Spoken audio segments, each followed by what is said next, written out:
everyone, I'm Brandy Van Patten, the Content Manager here at EMS Environmental. Today I'm talking with Alan Blanchard, the President of EMS Environmental.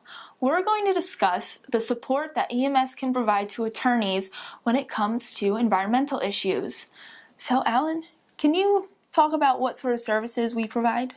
Sure. A lot of times we'll get involved in a project. Usually a customer contacts their attorney if they have a notice of violation, if they have a permit issue. We'll come in, unfortunately, usually after the fact, but we have good contacts with regulators. We understand the regulations. We can help them get the permits, or if they have a notice of violation, we can help them rectify that problem. Another way we help attorneys is with litigation support. So it could be through expert testimony, helping prepare for depositions, helping with presentations at public meetings. For example, one of our customers had a major spill and it caused groundwater contamination that was going toward a neighborhood. And so the regulators, everybody's attorneys, the neighborhood was there, and we just presented the facts about what was happening and what was being done to clean up the groundwater. Another example was, and this is a rather long one, but a customer of ours used to own a gas station. They sold it to the dealer. Somebody came along several years later, crashed into the dispensers. There was a fire, the shear valves didn't work because of the impact. There was a fire. Somebody came in and fixed that, but there was still a leak. The dealer knew it.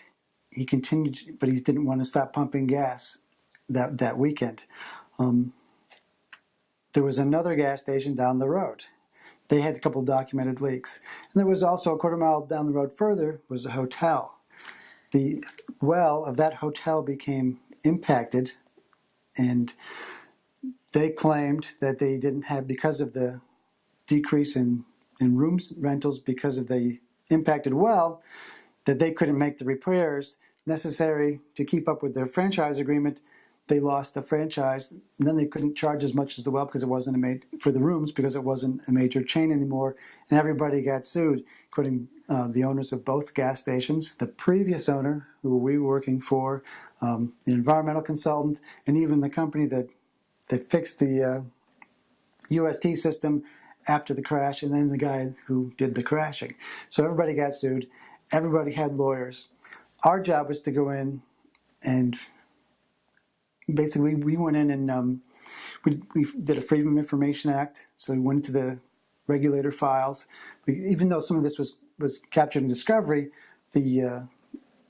any past regulatory action was not. So we put that together. We reviewed all the expert reports. Found there was some creative science in some of them. So we helped them with that and presented all that. We even helped them with depositions, questions to ask other consultants, the other contractors that were involved. Wrote the report and helped them with this lawsuit. Wow. Can you tell me more about these expert reports? They can be any kind of report. One really good example is we help companies, if they're going to sell a property, we might do a phase 2 site investigation. We get hired through the attorney, so it's attorney-client work product, and they'll know if they have an environmental issue, or they'll confirm that they do not have an environmental issue. Now, in the previous example, our client had that phase 2 before they sold the property to the dealer, they wouldn't have been part of that lawsuit. Oh, interesting. Now, you also mentioned Freedom of Information searches. Mm-hmm. What are they about? What are you looking for? Basically, the regulators have to open all their files. And so we get to look at anything from notices of violation, any environmental reports, any permits that are submitted to the agencies. We get to see them all and copy them and bring them back to the attorneys and summarize them. How about expert testimony? What does that entail?